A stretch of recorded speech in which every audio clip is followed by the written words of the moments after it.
Tell me one thing that this president has ever said and Kenya said for the first time you have talked the truth. Just one thing. Just one.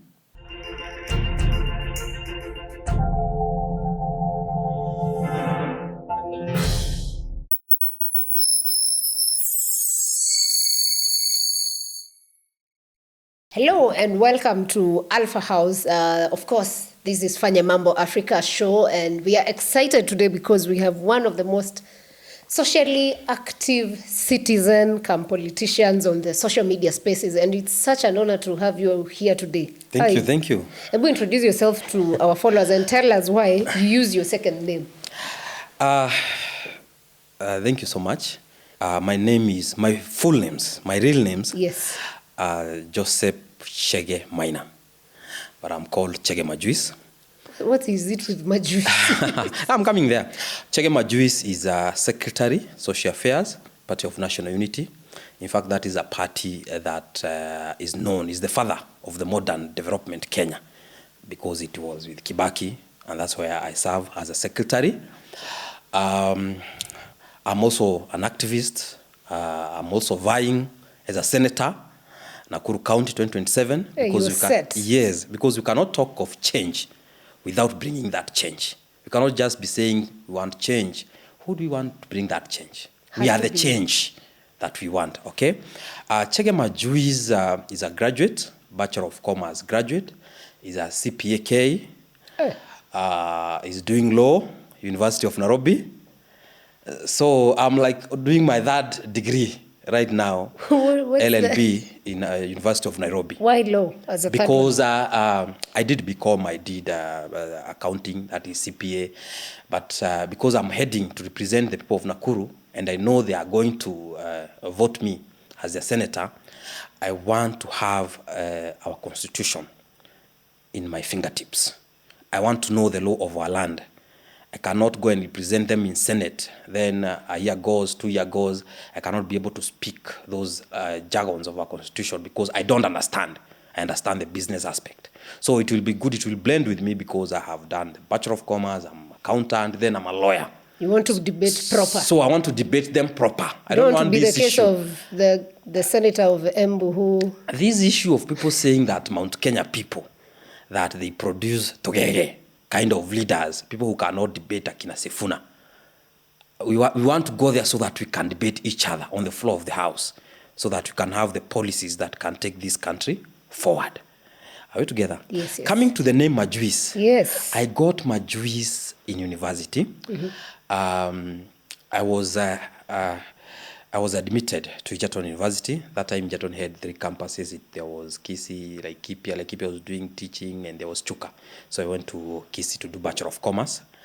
Then, it was after post-election violence, because I completed my Form 4 in 2008. Then that time we used to stay 2 years home before we proceed to university. So I was admitted in 2009. Going to 2009, I was an IDP myself, an internally displaced person in Nakuru. Oh. Yeah, I was an IDP because Nakuru we had those issues. In fact, it was the much affected county with the post-election violence. So when I went there, I realized that there was no money for my education. I could not have even told my mom, give me 5,000 or 10,000. I went to university the way I am, without anything. You just showed up? Yes, I just showed up. And after showing up, because I had done census, it was 24,000. So the university school fees we were paying around 26,000. So I paid the 19,000 first semester. I remained with around 4,000. 4,000. What do I do with 4,000? If I say I will buy some basics, clothes and everything in university, because you have to buy for yourself. It's not like high school. They cannot even be able to buy those things. So I decided, what can I do? I went to town and I realized there's something I can do by myself. I went and I bought a blender. After buying a blender, I was, for those who were studying with Bachelor of Commerce, I was in Jupiter 9. Jupiter 9 ilikuwa pale chini. After mess ni pale wanafunzi wanakula. Where we eat chakula shilingi 8. That time, ugali ilikuwa 8 bob. Ugali ilikuwa 4 bob. Ugali was 4 shillings, skuma was 4 shillings. So with 8 shillings, you are full and you are good to go. With 15 shillings, you are eating like a rich person in university. Hey. Yeah, because you are eating even madondo. So I bought a blender. Then the next day I went to the market to look if I can be able to get some fruits. Because man must live and must live abundantly. So when I went to buy those maembes, I remember I met a woman called Mama Kemunto. Mama Kemunto asked me, unataka maembe ya nini? What do you want this maembe for? I told him, now, me, I'm a student, and I want this maembe so that I can sustain myself university. I want the ones that are ripe so that I can be able to make juice. She told me, now, if that is the case, I'll be giving you every Wednesday a full gunia of maembe and pineapples, the ones that are full, I'll giving you for free. So Makemutu, for free. She gave me the first gunia of the maembe, which were very ripe, for free. I went to university and started making juice. So around 12, when people are going to mess to take their meals, that is the time I used to display juice with the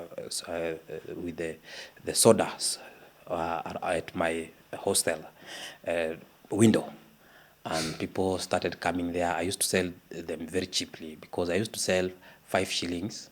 You're selling to comrades anyway. I'm selling to comrades anyway. If they're eating 4 shillings, 4 shillings and 8 shillings, you have eaten lunch, can you even sell 20 shillings? Yeah. And So most of them come from poor background. Yeah. That's how I started the Majuice, and I was called Majuice from there. And then I started talking about politics in university. I became a student leader. By the way, in my time in university, I was a very strong student leader.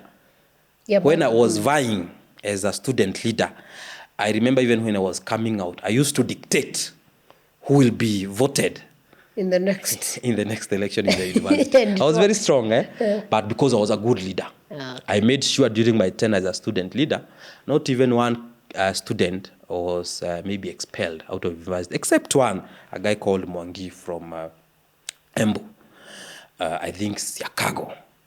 And there was a misunderstanding, so we went to the Senate. He was found guilty. Then I was told, as a student leader, go and talk to him. I talked to Mwangi and told him, now you have to apologize, kindly. And I don't know, he had smoked something. He said he will not apologize. I told him, kindly apologize. Go to Senate, because this is life. Yeah, there's nothing. If you go back to the students, nobody will know that you apologized. Yeah, people know you and your master. You cannot apologize to anyone. But just apologize here. I'll also not tell him, you apologize. Just apologize and let's go. That's the only person who was expelled. I think there's no one who was expelled during my tenure as a student leader. So your leadership is something they talk about out there. Yes, and yes. You mentioned that you were part of the people who went through post-election violence, yes. Then you became an IDP. Yes. Would you just maybe tell us how that situation was? Because there are so many young people, even the people on the camera, most are Gen Zs, they have no idea about the post-election violence. And even the situation we're in Kenya, in politics today, it's something that could spur such an occurrence. Thank you so much. And thank you for bringing that topic, because I have seen some talks from people who don't know what it means. I've seen some talks from one of the religious leader in Lamu who was talking about kuna hii kabira. We will show them that this Kenya does not belong to them. We saw another statement that was made by a Western MP where Ruto was doing the trip, saying that we will unite and we will isolate Mount Kenya community. You see, most of them, they don't understand. They have not seen war. That's why they are talking like that. You cannot see any Rift Valley MP talking about that. You cannot see any. Because especially these sides of Nakuru, Koibatek district, Maji Mazuri, Hilti, Band Forest, Moro, Njoro, Mau Summit, all those areas you cannot see. Because they know what is war. Many people are killed. My friends, a friend I knew was called Sami Kibet. He was a son to the chief of our area. The chief to our area was called Juma. And he was beheaded. Called Kibet. He was beheaded. Okay? And the head was put in the middle of the road. Are you together? My neighbors, a guy called Babagadhini, we had to go and retrieve him from the forest where he had been speared with arrows and everything. He stayed there 1 week. When we took him to the hospital, he just died there. So many people died. You could see even dogs during that time running with a leg of a person, maybe an old person. His house was burnt while she was inside or was inside. He was not able to escape and he died inside. And the next day, the dog is coming out with a leg. That's how you know a certain person has died. Are we together? So those people don't understand. The people who were burnt inside the church in burnt forest, it happened. There were women and children, people who are weak, people who are, you know what happens in post-election violence? When it happened, there has been this narrative that, and it just didn't start. It was planned. When you see people going to ICC because of that post-election violence, because they came and investigated, I knew it was planned. That thing of post-election violence in those parts of Rift Valley, it started in 1992. Okay? In 1992, when I was, I think, 2 years old, that's when we started wearing, if you're a male kid, you start wearing clothes like that resembles that you're a girl. You wear a dress, because it was believed those who are coming to kill people are not killing what? Girls. Boys. Yeah, the boys. girls. They are not killing boys. They are killing boys. They are not killing girls. They want to kill the future of that community. So that's why they are killing boys. They are not killing girls. So a boy used to wear like a girl, 92. So in 92, 2 years old, I used to wear like a girl during the 1992 election, because that's when first post-election violence started in Kenya. Majuice, how do you remember what you wore at 2 years? No, you know, even... If you say 4, I would understand. 2 years... No, you know, I will be told. That's how you will be told. So these are stories you've been told? No, stories, but from 97, I was old enough to understand why am I wearing a dress during election 97. I'm wearing a dress because... You wore a dress in 97? Yes. Because it's post-election violence. People of Rift Valley can relate. People of Njoro, Moro, Koibatek, Hilti. No, this is 207. No, 1997. Wow. I'm giving you have told me how it comes. How you want a chronological event of the post-election violence, and why I talk so with so much anger when I see people talking about those nonsense. And when people see something that is happening in Congo, they think it cannot happen where? Here. In Kenya. It has happened in Kenya in small magnitude. But if the politicians go the road they are going, it can happen in a bigger magnitude. In 2002, that's when we did not experience post-election violence. In 2008. But because of 1992, 1997, and then 2002, people are still living in fear that post-election might happen. Then the worst happened in 2007. Yes. I had completed my Form 4. Okay? We stayed in the forest for 1 week. 1 week, because of the post-election violence. Some people even died because there were old women who were asthmatic. So that environment of the forest was not conducive to them. It was very cold, and asthmatic people don't live in cold places. They had to die. In 2007, that's when people used to run to churches to hide themselves in maybe police stations. But for the first time, in the previous violences, people used to run to churches and police stations to hide there. But in 2007, they used to go to the police station and they were chased away. They used to go to police station and they were chased away. They were told, even here, you'll be what? You'll be harmed by those people who are fighting. Just go and find a place. So many people died. Are we together? So many people died during that post-election run. But for what?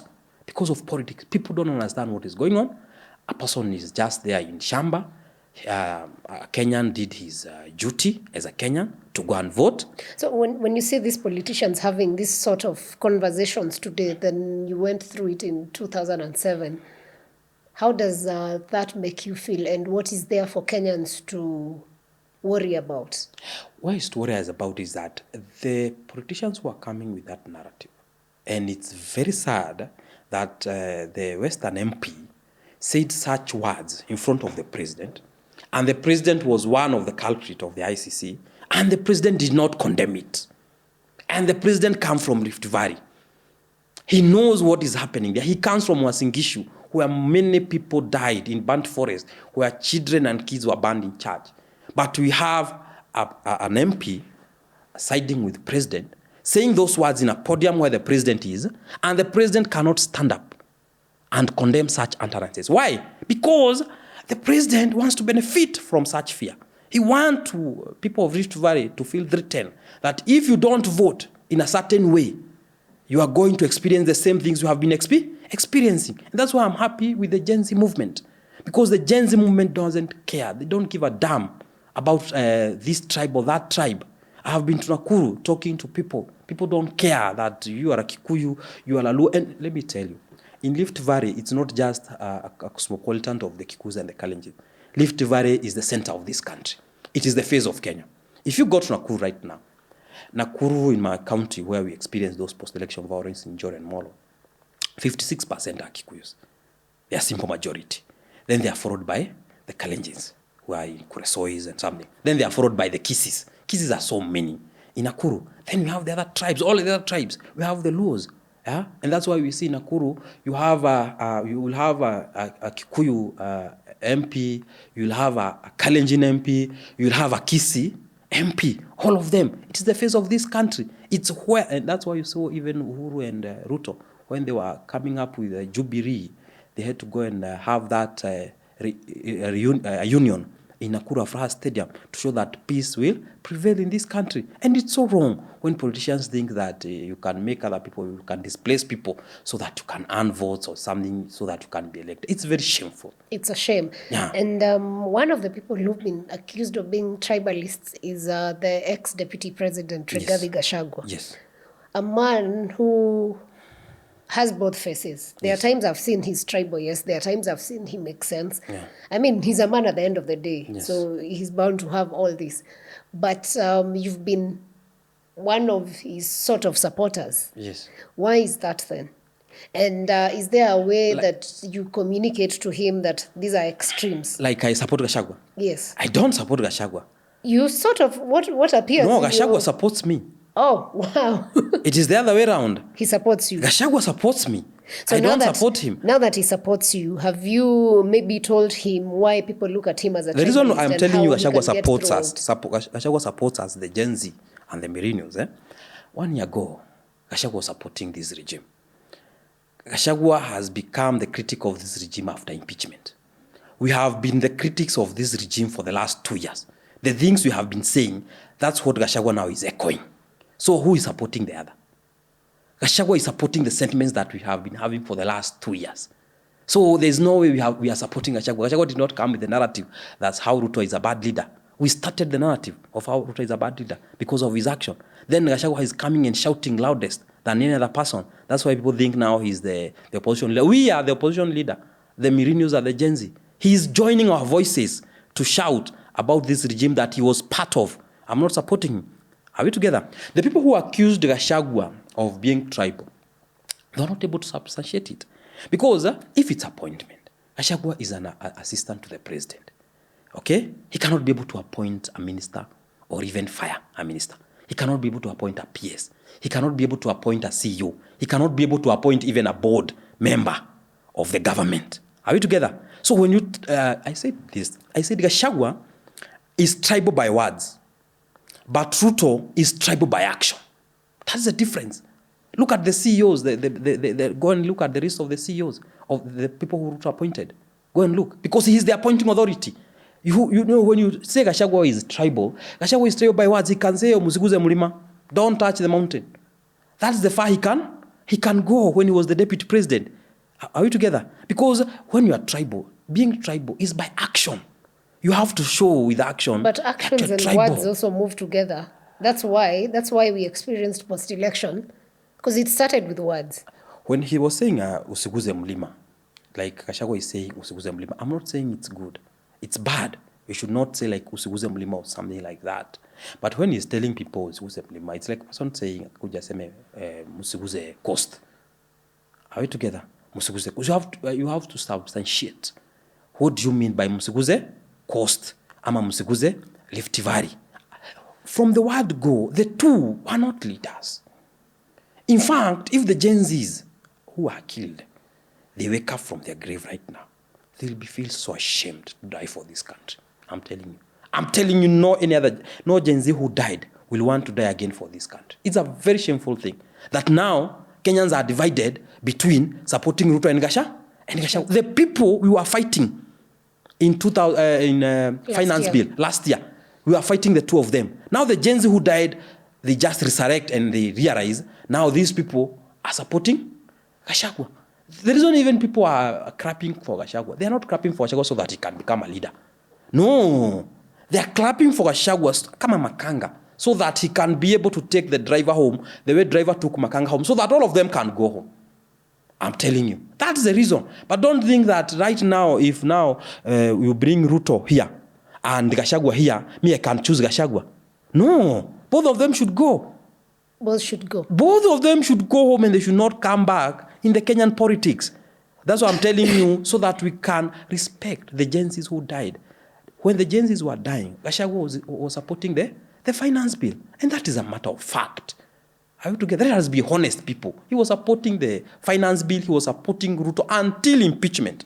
That when he had Damascus moment, his eyes opened and he realized Kumbe Ruto has been doing the wrong after impeachment. If he was not impeached, right now, he could still be supporting all those things.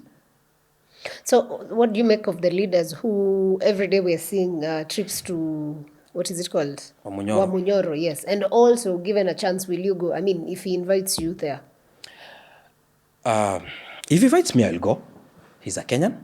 I'll go and listen because he knows something that we don't know. He was a deputy president for 2 years. He knows, some of us talk, telling people how this government has destabilized this country economically, how Kenya is going down. We want to know more. What else have they done? How have they been stealing the Kenyan taxpayers' money? The person who knows that is Gachagua. That's why you saw the other day he was even exposing the coalition's agreement papers.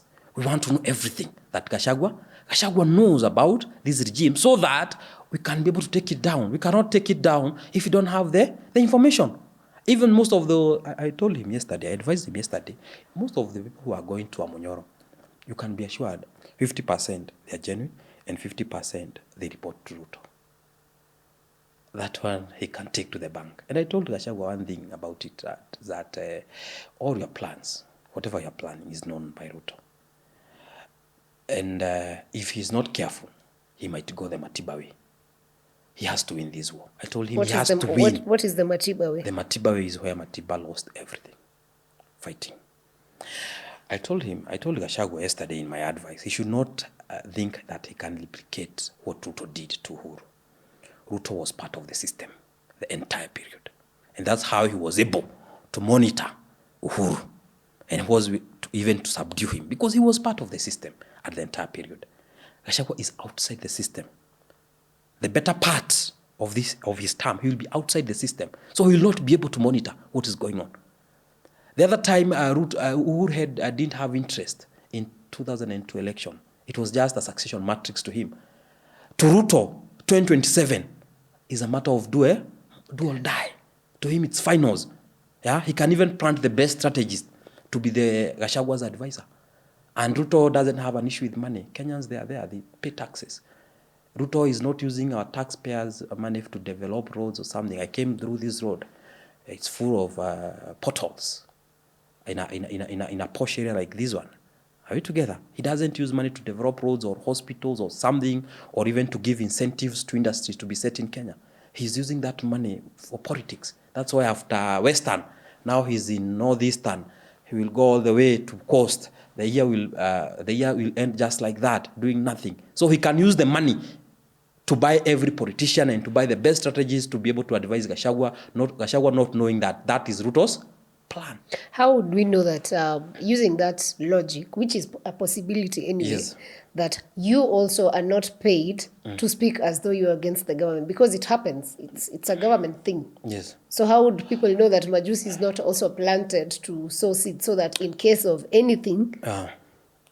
The people who are planted to talk against the government, you don't even need to be a genius to know them. There are people who just change the narrative immediately. They usually see like they have seen a Damascus moment, or they have realized all of a sudden that Ruto is a bad leader. I have fought Ruto since 22, even before election. I told people who follow me in 20, in fact, I was called names by even my own relatives. My own relatives called me names for supporting Raila. I told them one day, it will not even go for 2 years before they know that they voted a wolf in sheepskin. A pastor in Kirinyaga wanted to slap me in a place called Kagio when I told them, the man you people are following is a wolf, but he has clothed in sheepskin. The handkerchief he's walking with, the tears are crocodile tears. Yeah? That is the price you people are going to pay. For 2 years, you will see. Yeah? The Kikuyus, because I come from that community, who made Ruto the president, who used to insult me. Now they are back telling me, how did you know? How did I know what? It's common sense. You look at a person's history, record, and you can be able to tell you're going nowhere with this person. In this village, you can't have a person who just steals chicken. And then during the village meeting, a person stand and say, we all know this person. He has been stealing village chicken. And then women start crying, oh, he was saved. He was prayed by the pastor who and who. He is saved now. My friend, a leopard, the spots of leopard, they rarely go. They don't go away. They rarely go away. And it's just that, yeah. It's interesting that you people have taken activism very serious on the social media space. Yes. And with that, we've also seen a lot of other Kenyans who've been abducted over this period. Yes. How has that transition been from now doing the common, kitambo it was barazas, call a chief's meeting, go do this. Now you just do a video and Kenyans yes. watch and they understand what you are saying. Yeah. You see, we are in digital times. If I want to pass a message to Kenyans right now, I'll just take my phone and pass the message. The penetration of digital information in Kenya, we can say even if it's about 70%. Right now, even shows and the wukas in the villages, they are in TikTok. They are in WhatsApp. Are we together? That's the mode of communication right now in Kenya. The mainstream media, they are even getting hard, to cope with the social media that has come. They are also trying to catch up by having their own TikToks. Even the people used to, when these things started like TikTok, people thought it was for immature people. People are not mature, or for kids. But you realize that everybody nowadays, even the Deputy President Gachagua, a day after yesterday, he was addressing the diaspora people and Kenyans in TikTok. Yeah, because he can be able to reach a wide audience of the people. Are we together? So this social media is the one that brought us the Gen Z movement, the revolution, because it was easy for a person. In fact, not even the finance bill alone, even the Adani has been brought down by the social media, because the guy called Amenya, who knew how those games were being done of the Adani, he exposed it in X-Space. Other Kenyans took it. They spread it in all the social media platforms. And Kenya were in arms. You cannot sell our airports. And later, Kenyans came to realize, kumbe, it was true that Ruto was doing some shoddy things with our airport, that those Adani were coming not to improve our airport. They were coming to take the title deed of our airport so that they can go and try to get finances with our title deed, which is a very bad thing. Are we together? So it was through the social media. We realized that the mainstream media, in most cases, people are paid to give a certain narrative to the people. That's why we have been in poverty for all this along. Are we together? Because maybe President want people to think that people have been given jobs, housing. If it was the times of the mainstream media, right now, the narrative could have been most of the people have been employed through the housing project. But because of the social media, people know it's a scam. No one has been employed with this housing thing. Nobody has been employed. Okay, there are. No. The fundis. I shall tell people. If you want to know how ineffective that housing project is, go to your village, or even the people who are watching this, they go to their village. They count even 100 people, they ask them, do you know anyone who is working in the housing project? Even one. Yesterday we heard news, I think it's NTV, saying that when Ruto was convincing Kenyans about this housing project, he was saying that yearly they are going to construct 200,000 houses. Are we together? They are not able to construct 1,000 houses. Those were the news. 1,000 they are not able to construct. And to make things worse, he's deducting Kenyans' taxpayers' money for housing, around 28 billion yearly. And he cannot even construct even even half of what he was saying, even a quarter, not even a quarter, 0.1%. He cannot be able to do it. Because pesa yote ya housing ya wananchi wanakatwa. The money deducted from the housing, all of it is going to the campaigns. That guy cannot do anything else. He's just a politician. But we can't substantiate that as yet. You can't see him in Northeastern. No. I'm not saying that he's not. The president is moving around, that's for sure. What I'm saying is the usage of the money. Usage of the money. Until they give us a balance sheet showing. Now this is, now we are assuming. Sarah, if today I give you 100,000 and I tell you this 100,000, we can budget for maybe 1 million loaves of bread. Are we together? Yes. And in the process, you end up buying 500 breads. Do you understand to substantiate that the 1 million I gave you, you are not using it to buy breads? Do you understand to substantiate that? No, we can only give a report of how we used it. No, it was meant for housing. If okay, he said, maybe from where I sit, what I feel is the president needs to address this issue and tell us why. Then fine, he promised 200. Tell who?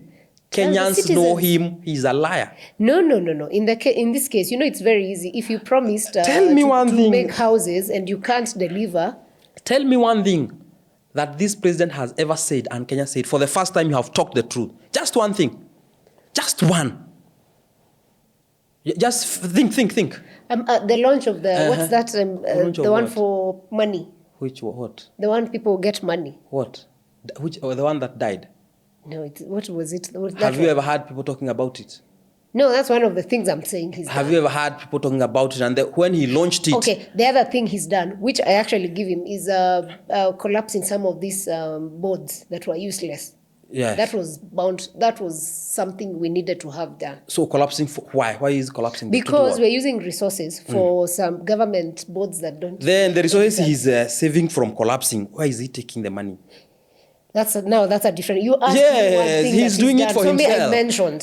He's doing it for himself. He has never done anything for this country. So do you believe the president has done anything positive? From where you sit? Yeah, a very positive thing. Which is? That Kenya have realized that if they want to change this country, it is in their hands. They have gone through hell with his presidency, and it has made Kenyans to wake up. They are waking up. They have waken up to realize that they can change this country. They can only themselves change this country. We have never seen a scenario whereby Kenyans took it to themselves to be the opposition leaders. They have always waited for a person to come and talk on their issues on behalf of them. But now Kenyans, they are not looking forward to any person, anyone, to come out and say there's something going wrong here. They have taken out among themselves to hold this government accountable. That's the only positive thing he has done. Which is great. Yeah, that's the only thing he has done because, in his mind, he thought that if he takes Raila from the opposition, he can do whatever he wants with this country. Nobody will stop him. That was what he had planned. He had planned, I'm going to take the leader of opposition from the street to be on my side, and any other Kenyan who is talking will be on my side so that I can do whatever I want. But Mungu ni nani? Who is God? God brought the Gen Z movement. The millennials, they come and told him, hey, Mr. President, this is our country. Okay, and you are going one term. I think that is one of the greatest. It's such a good thing to make active citizens. Yeah, he made us active because of his poor leadership. Credit for that. Because of his poor leadership. Are we together? Because of his poor leadership that Kenyans have woken up and they are putting him to account. Because of, if he was a great leader, I'm telling you, Kenyans will not have issues. We will not have Gen Zs who have died or something. Yeah, if he was a great leader. Because he's a very poor leader, that's why Kenyans have taken to themselves to expose their Danis, to expose the Shah, to expose the finance bill, to expose his corrupt ministers. He had to do the overhaul of the cabinets now and then. Okay. We've had many people who've been abducted for speaking out. Yes. And you're one of those people who is not afraid to speak out his mind. Do you fear that you would also be killed or abducted? Let me ask you. There's something I have been asking people about death, about being killed. In 1992, when Moi became a dictator, people could not talk about Moi because they feared they will be abducted or they'll be killed. Are we together? Now, the person they feared then, the likes of Biwott, that he's going to kill them if they talk anything against President Moi, that person is long dead. Biwott. He died a long time ago. The person who was president then that they were fearing most, he's dead, long gone. The people who feared they are going to be killed, they are dead. Are we together? Nobody is coming out of this world alive. We are all going to die. But ask yourself, have you lived a good life? Can you be able to tell your children when you are old and say, you know what? In my youthful years, I stood for this country. Yeah? I said that this country, people should be governed with accountability and integrity. Or I say, people died, I feared, and then our country deteriorates to what we are seeing in Congo. Because it's a matter of time. I've told you I've been there before. And our fabric, the society fabric, the rule of law deteriorates, and we see what we have seen in Congo. So even the judiciary themselves, they are feeling warm kidogo because this regime want to clamp judiciary. They want to overrule what judiciary is. They want to overrun even judiciary. Are we together? So judiciary feels they have the people behind them. Yeah, you see when they are even withdrawing the security of Chief Justice, Mother Koome, they want to tell them, like, you people, you are arm of government, yes, but we can overrun you. There's nothing. Yeah? We have seen the judiciary, because of feeling that the Gen Z and the Merinos are behind, they are supporting them. They are able even to summon the Inspector General of Police to come and they give something called habeas corpus, that those people who have abducted, dead or alive, bring them in court. Yeah? Because of people. If the people can go silent because they will be killed or something, we will lose our country. That's a fact. Even Ruto knows that. I'm sure he is happy himself for the first time that he knows when he is gone, he will leave his grandchildren to a country whereby they can talk. Because he will not be president forever. But one day he will be an old person. Just go and have a sit down with old politicians who are there in 90s and 80s. The old people who are 80 years old. They can tell you they are so happy for what Kenya is becoming. They can be able to see that people can speak for their rights. Right now, we don't have the sirens that we used to have of ministers here, causing jam in town just because one person is passing. Just because of what? Of course, speaking out. The Gen Z. No minister can do that nonsense anymore. Yeah. Kama ulikuwa unataka kwenda shughuli zako, amka mapema. Kwa shughuli zako. Wacha kutumia watu hapa because I'm a minister and you're just a corrupt minister. I can cause jam so that I can. Who are you? That is the country we want. People can talk of their rights. That is the country we want. We want a country where systems are working. So you're not afraid? That one I'm not. The only day I will be afraid of is when I'll do something illegal. Or I say things that are there to incite Kenyans or something. But I say things that are there. And I'm telling Kenyans, this country we are going in the wrong direction. I'll not be afraid. I'm telling you, even the people who are being ordered, just go and abduct who and who and who. Those police and the DCI. Yeah? I'm 100% they are very proud of what their children are doing. You saw even the church, for the first time, the Catholic bishops, the Protestants bishop, telling Kenyans we are proud. You are our sons, you are our daughters, we are proud. Before, the church would have told them, you know what?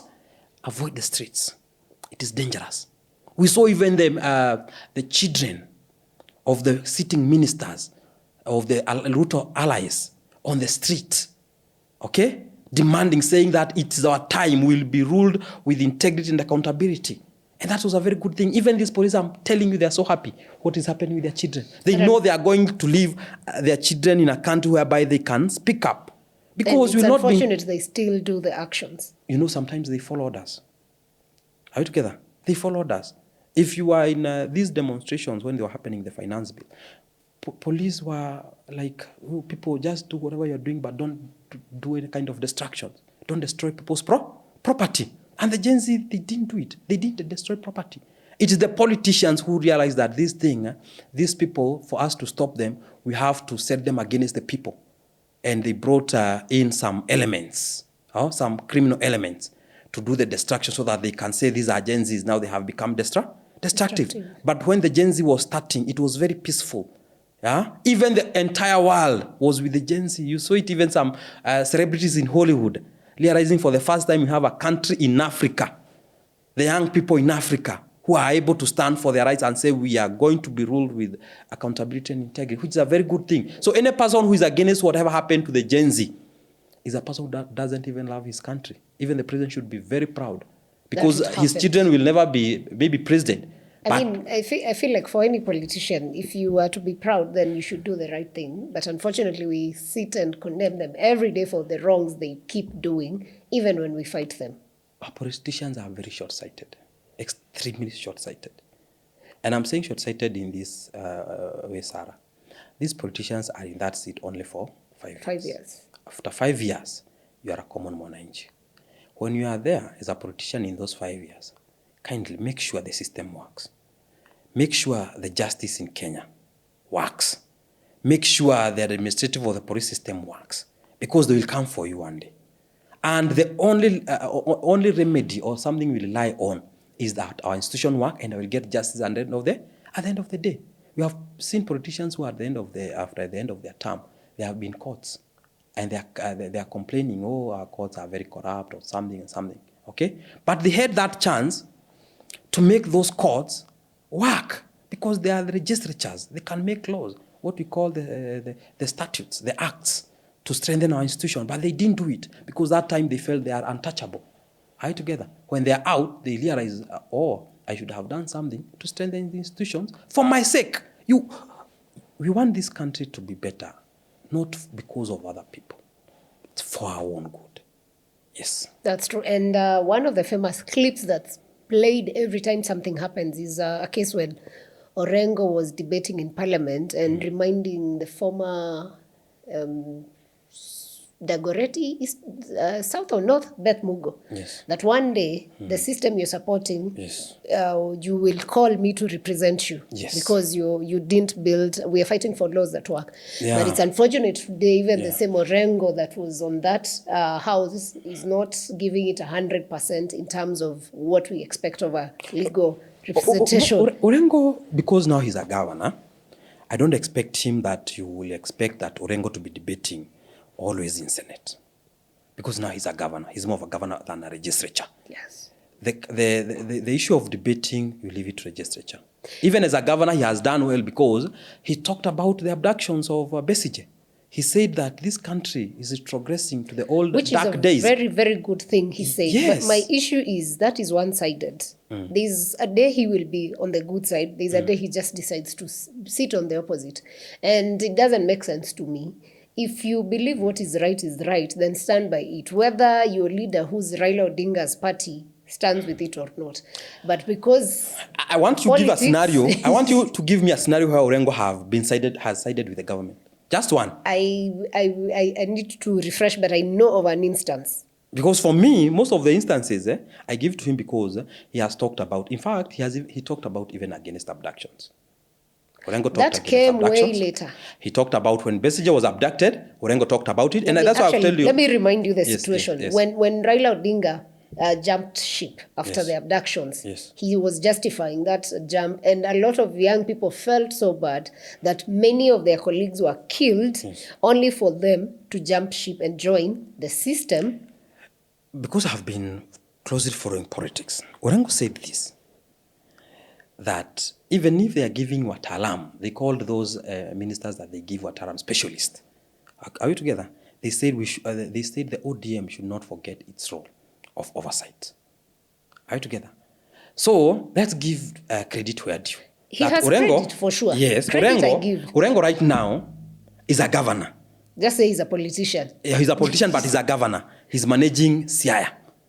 The people who we should be looking, if you are looking at ODM, are the people like Akina Sifuna, he's a spokesperson of the ODM for being the Secretary General. Has he been doing a good job? Sifuna is doing fantastic. Are we together? Yes. Those are the people. But Orengo at his time, he did his job when he was young. You know also ODM still has Junet. Let me tell you the reason why we are going wrong. Orengo started fighting for liberation when he was a young person. Yes. In his 20s. Orengo is around 70s now. People still expect Orengo at his old age to still do what? To still fight. He's passing up. They actually don't expect him to fight. They expect him to stand for what is right. No, we are now standing. The Gen Z and Millennials are now standing. We don't expect him to stand. If he doesn't feel like he can stand, we are there to stand, and that's why I'm here. We are not. You know, we can't do away with the older generation because we are not doing away with them, but we are expecting nothing from them. No. We expect them to give guidance because old age, most of the times, comes with wisdom. And for these people who've gone through the system, they've endured things that we sometimes imagine, we're not certain. So it's good when this is now my belief, they're at an age, even people like Raila Odinga, they're at an age where they can call you and tell you, Chege, here you're going wrong. How we did it, we did this and this. Fine, the generations have changed, but what you can do is address issues like this and this. But they should not just sit and assume when things are going wrong, what I'll say in that case is that, number one, you cannot force them to talk.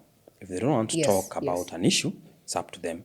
But again, when they were young, they did their part. It's up to us now, the Gen Z, when we will be old, like Korengo. Can you look back and say that when I was young, I also stood and said, in our nation, we should be ruled this way? Yeah. Okay.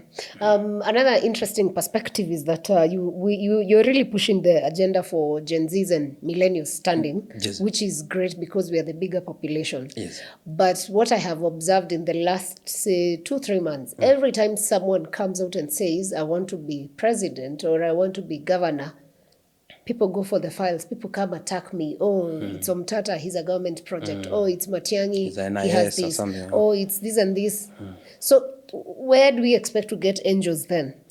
No, we will never get an angel. But again, let me tell you, it's like a game that is being played by the regime. Are you together? That's why when you asked me, how do we know that you have not been planted to seem like you're opposing the government, but under the water, chini ya maji, you are supporting the government, or you work for the regime. NIS. There are people who are pretending they are working, they are opposing the regime. But any other candidate to bring on the table, okay, they oppose any other candidate, no matter who you are bringing on the table. They start saying if it's Omtata, he is working with NIS, and they start bringing very funny narratives. Why was Gibet Bull arrested when he went to meet Omtata? The person they're talking about like that, Omtata, he doesn't have all the front teeth. Yeah?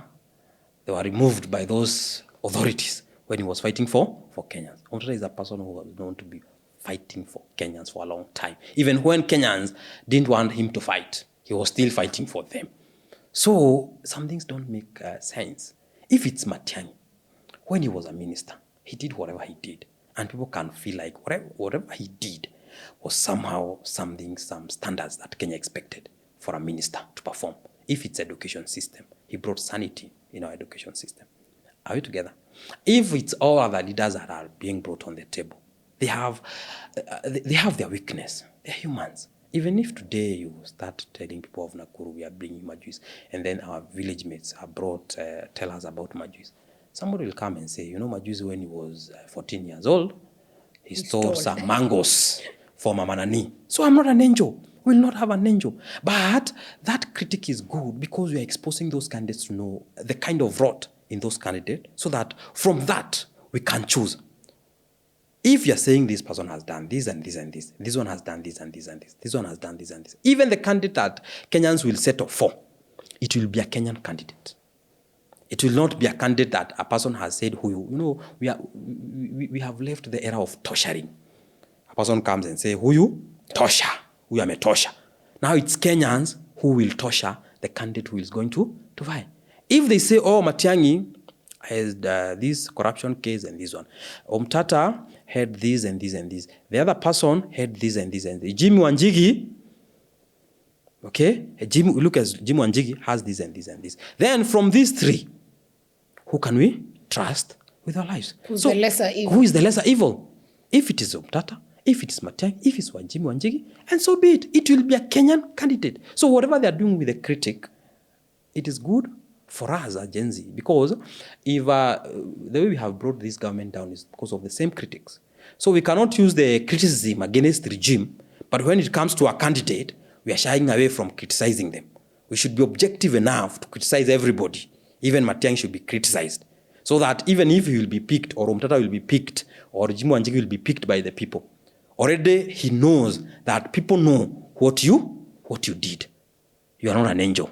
But they are putting there because you are the lesser evil of the people they have sampled. Yes. All right. Interesting perspective, because I feel every time I look at the social space, I'm like, I feel like people expect a clean slate in a human being, which is very hard to get. Yes. Everyone always has a dot somewhere. But also, including Maraga. I mean, he did good as a Chief Justice, Yes. but I'm sure the day if he announces, you will see people with saying, the way you're saying, he stole mangoes when he was 10. no, it's good for our democracy. No, I think it's good for democracy so that any candidate that the people will settle for. Not tertiary. If we just have a candidate now, we have brought Matiang'i and people know what Matiang'i did and people are like, we are not going to discuss Matiang'i so that we can not kill his candidature. Kenya is a democratic country. The same way we are criticizing Ruto, is the same way we will criticize Matiang'i. So that when he goes to that office, he will know that he was put there by Kenyans to work for them and he was not an angel, but Kenyans chose him. Do you believe in democracy? Yeah, democracy is a good thing, but again, it's a bad thing. Here it's good if put a but. Yeah, it's a bad thing also because democracy, some of the projects, that's what I have now to maybe side with the government, not even just this government, other government, even previous government.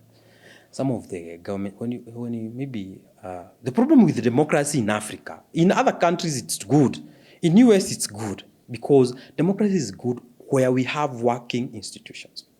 Institutions are functioning. Like Trump right now is in US. Okay, you have seen people saying there is no way they will allow Elon Musk to rule them. Are you together? He must be stopped. It doesn't matter intentions because the institutions are there to check the check and balances of the institution. In a country like Kenya, where these institutions are not working, democracy is not such good because sometimes maybe we'll have an initiative, like we had the BBI initiative. BBI initiative was a good initiative.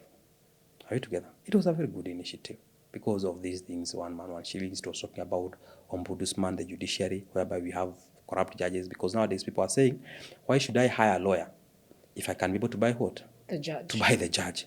So it was bringing an ombudsman whereby if you go to the court and you feel like your rights has been violated, even after going to courts, okay, you can still go into ombudsman and explain your case. Right now we have advocates who are working in Ahmed Nasil, a law firm, who have been barred from appearing in Supreme Court. Okay, where will they go? Supreme Court is the highest court in our country. They basically can't handle cases for that magnitude. So yes. So if the Supreme Court says now so and so firm, they cannot appear before us, where will they go? It's final. That is done. The Supreme Court set the precedent to all other courts. Are we together? So if the BBI was there, these people could have gone to ombudsman and explained their case. And that's why you saw even judiciary was against the BBI, because they realized the ombudsman was coming so that Kenyans who don't feel that their rights have been violated, they can still go and explain their case to now a neutral body. Are we together? But because now of a democracy, we have the three arms of government, you have the judiciary, legislature, after these people go to court, they give to courts money and something. Singapore could not have developed to what it is today. If they were democratic. If they were democratic. If they were democratic. Are we together? That ruler of Singapore who made it a superpower and a world class, Lee, he was a dictator in the right way. He told those people, you know what? I don't care about what you're saying. I don't care you want this or you want this. I know where I want this country to go. Are we together? I want this country to go from point A to point D. And even those people who have money, if they think they can be able to oppose my plans, I'm going to make them poor. And it worked. And it worked. He made them poor. Those people who are sabotaging government policies, he made them extremely poor. We're still working the same way in China. Here. The same way in China. China is not a democratic country. Yes. China is not a democratic at all. In fact, it is easier for you to go to China and leave China than for a Chinese. A Kenyan leaving China, it is just take 10 minutes at the exit points and your papers, okay, get out. A Chinese, they are like 4 lines. Chinese, when leaving, where are you going? To do what? When will you be back? Why? Because China is a dictatorial regime. But the guy who came and said, you know what? When he was taking up China, that guy when he was taking China, the poverty levels were very high. Almost 70% people are poor. But he said, I'm going to eradicate poverty. Are we together?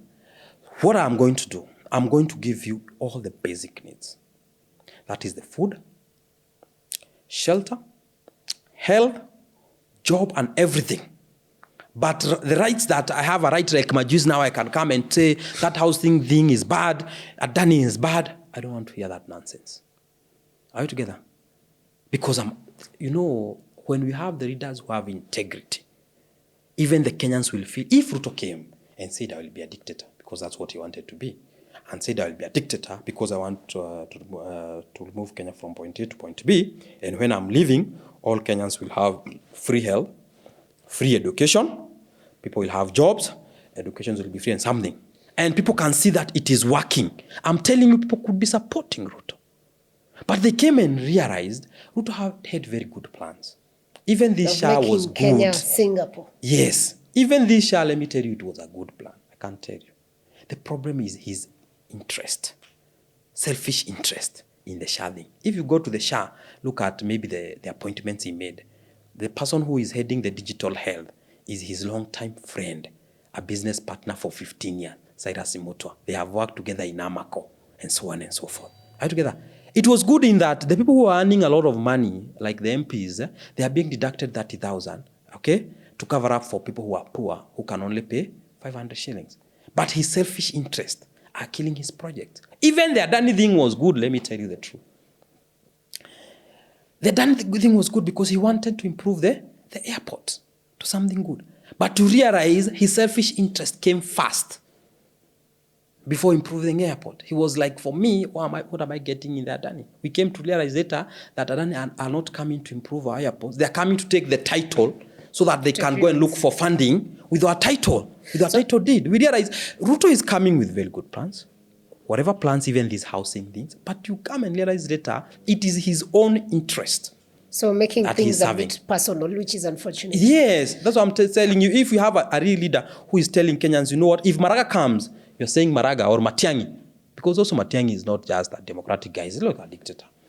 Saying, you know what, I'm going to serve Kenyans for 10 years. Corruption will be a thing of the past. He started there, because corruption is eating our nation, will be the thing of the past. And I want Kenyans to judge my action. And even the project I'm taking, there will be an open book. Any project I take, okay, it will be there in the government portals for Kenyans to peruse who I'm working with, the organization I'm working with, and everything I'm doing for them. Kenyans will support him, okay, because we want a good country. But you can't come and tell us, oh, you are going to change this country, but you are changing your pockets. Unfortunate. So which, if you were to look at Africa generally, who is your best leader current serving presidents at the moment, and why? I know people don't like, people will not agree with me, but I'm not here so that people can agree with me. To be liked, or people can agree with me. That is my opinion. Number one is Kagame. I'm telling you for free. He's a dictator? Correct. I agree. But if you go to Rwanda, people don't care if he's a dictator. People will vote. Last election, Kagame was voted 99%. I think 99% of the people voted Kagame. 99%. If you go to Rwanda is so small compared to Kenya. Some people say it's not even Rift Valley province. It's not even Central province. It's a very small country. But if you go to Rwanda, they are doing things. Congolese people will have a very different feeling. That's what I'm telling you. I will explain that later. That's what I'm telling you, except those border issues.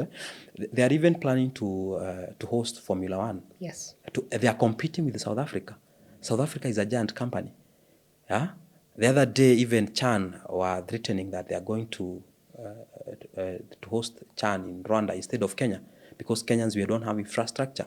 Rwanda have that infrastructure. A country that is so tiny, a country that has come from war, where over 800,000 people were killed.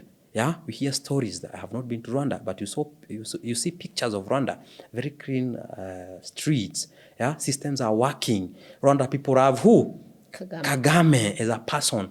Except for this now, the border issues that is bringing the Congo things or something.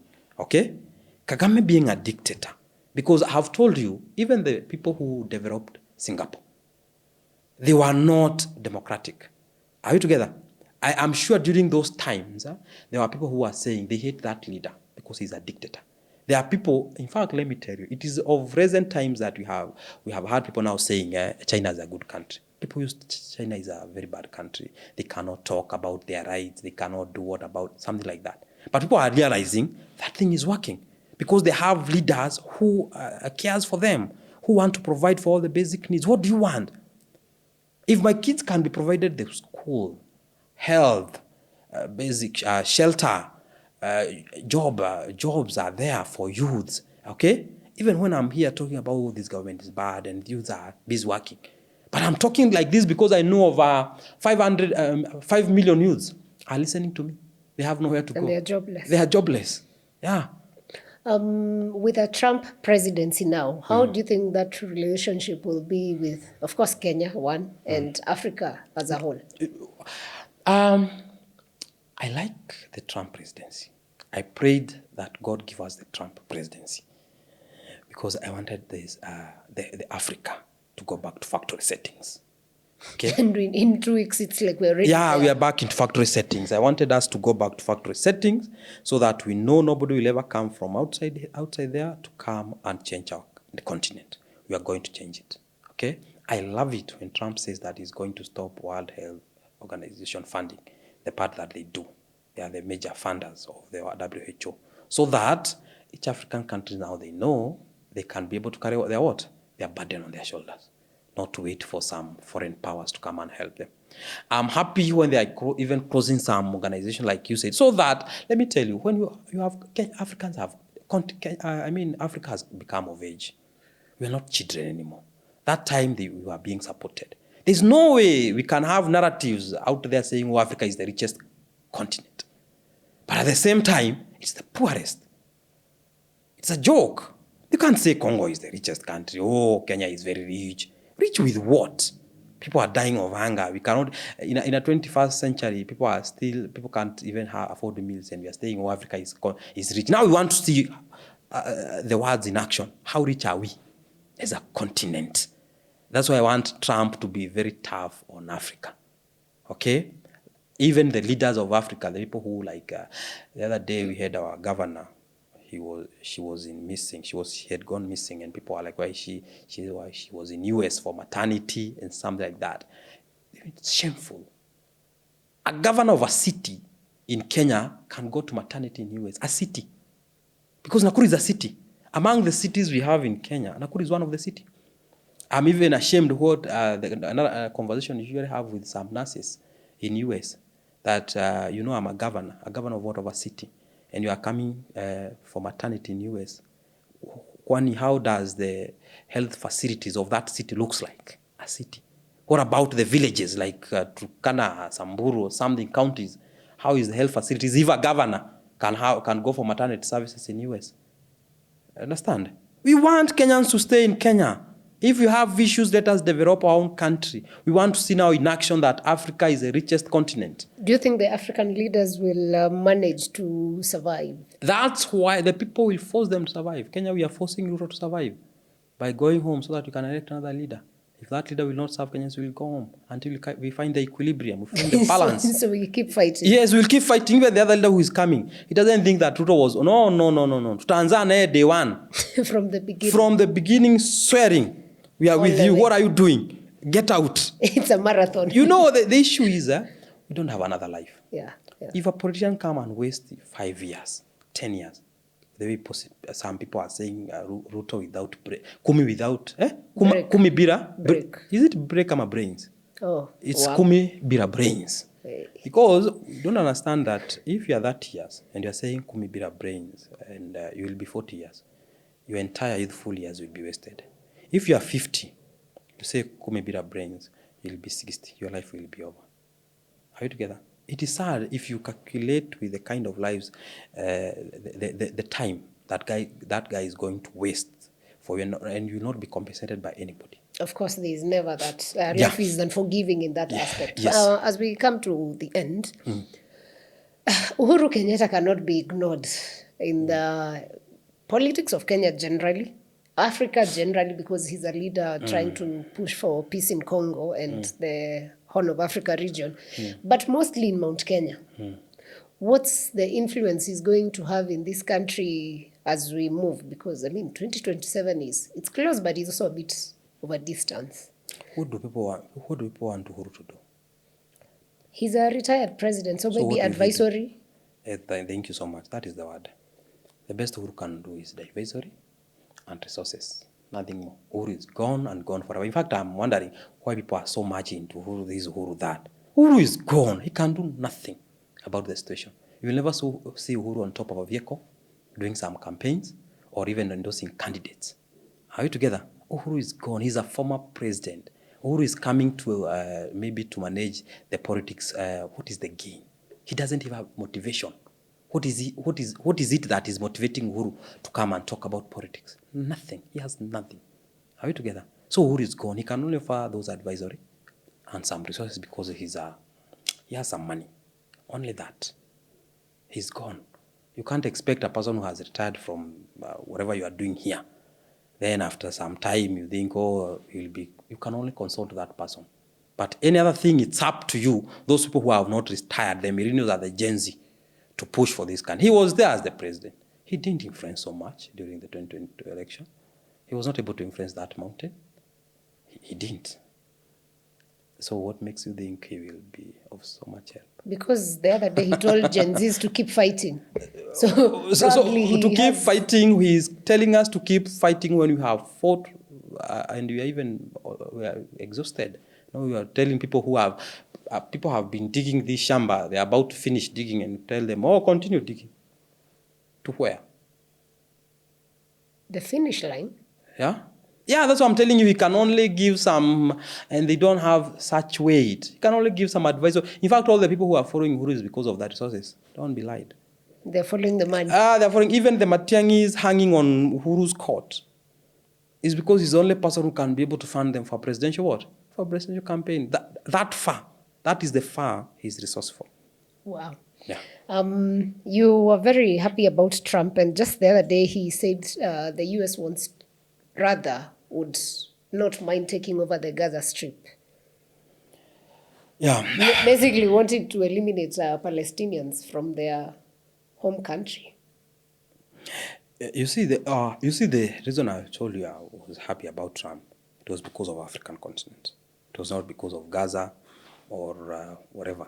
Even because of whatever concerns Kenya. Like even Haiti, our soldiers are fighting the wars they don't even understand. They're in Haiti, they can't even to tell where this war is heading or where it will end.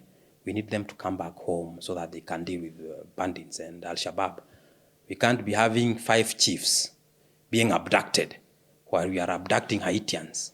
What kind of nonsense is that? Does it even make sense? Is it even logical that our chiefs are being abducted and we have soldiers in another country fighting for peace? Which peace are we fighting for? We don't have even enough security personnel in our country. That's why I was telling you I'm happy because of Trump, because of the African perspective. About the Gaza and everything, I'm sure it will take a multidimensional politics, because there are so many countries who are interested with that Palestinian thing.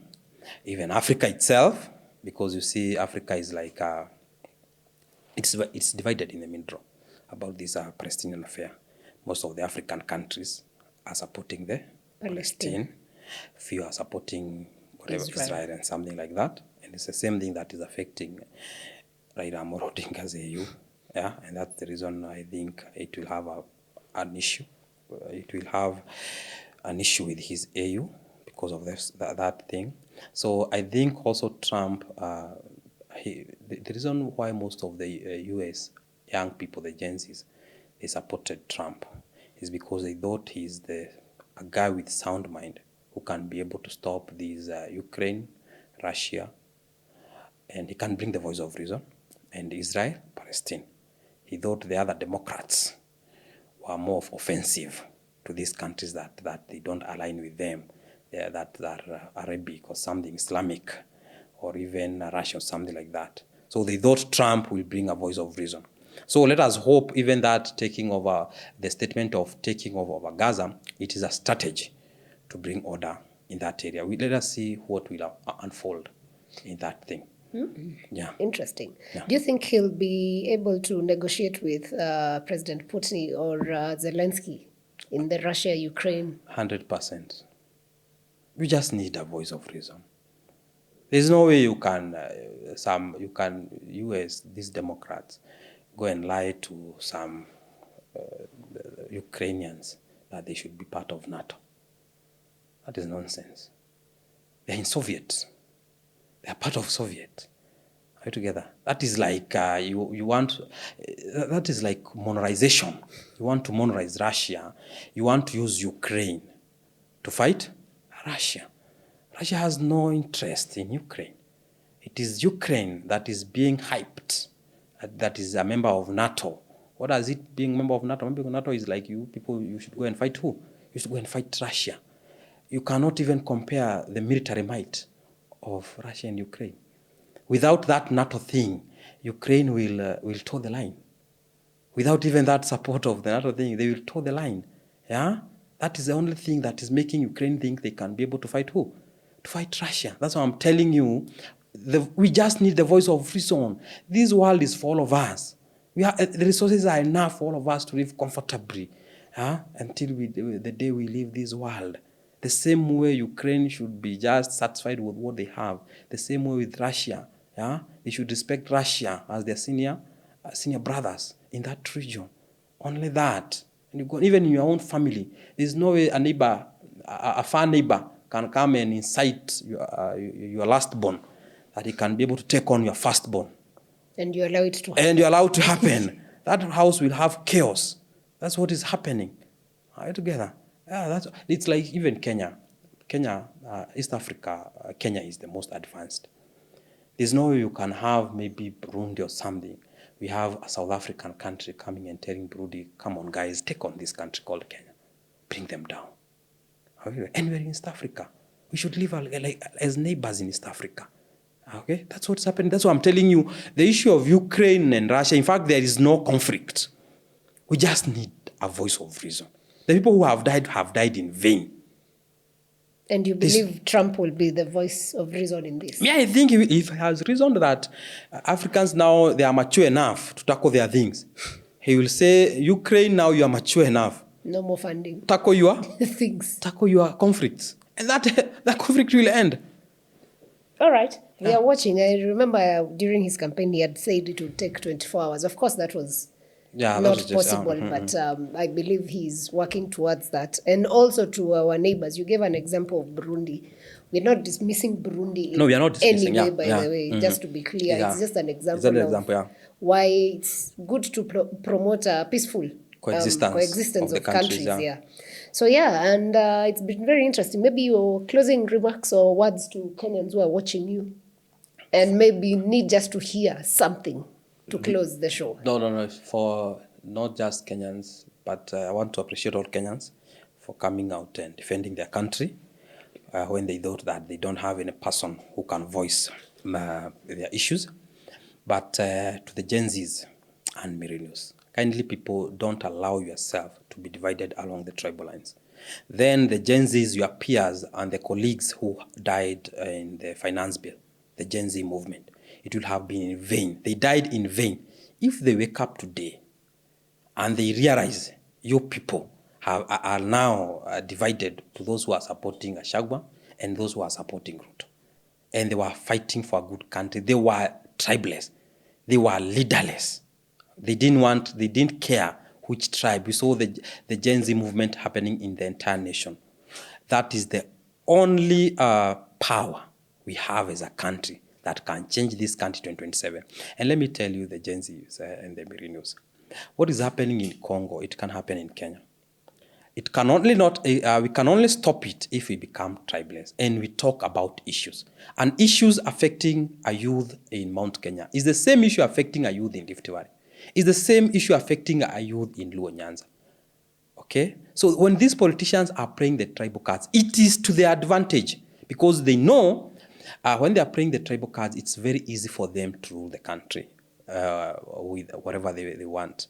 But if we can remain tribeless and tackle the issues, we can be able to change this country 2027. And going forward, this country will be a paradise. In fact, let me tell Kenyans that Kenya is one of the best countries that you can live in. Very democratic. You can air your views and so on and so forth. We only need to make the system works and the government work for the people, because the current regime is not working for Kenyans. Yeah, that's why you see even the president himself is all over campaigning. 2 years in his presidency, he's just saying ati mimi nimekuwa deputy miaka 10, mimi nimekuwa president, sasa mnataka nikuwe nini nyingine. A president who should be working, that is his agenda for Kenya. It's a very shameful thing. So me, I believe that the Gen Z who are hearing this voice, we can be able to change this country. And we shall change this country. That's Yes. a fantastic place to end it. Do the little you can, and also it's good to remind people, institutions don't work by themselves. Institutions are the people that we put there that need to work. So it is our responsibility in whatever space you are. If you're doing a podcast, if you're doing your work, whatever it is you're doing, it is your responsibility to make the systems work, because they have to work from down here all the way up there, if that is what we expect. Yeah, so it's been such an engaging conversation. I have enjoyed myself. I hope you did. Thank you for watching to this end, and we will catch you on the next episode. And by the way, remember to subscribe. Thank you.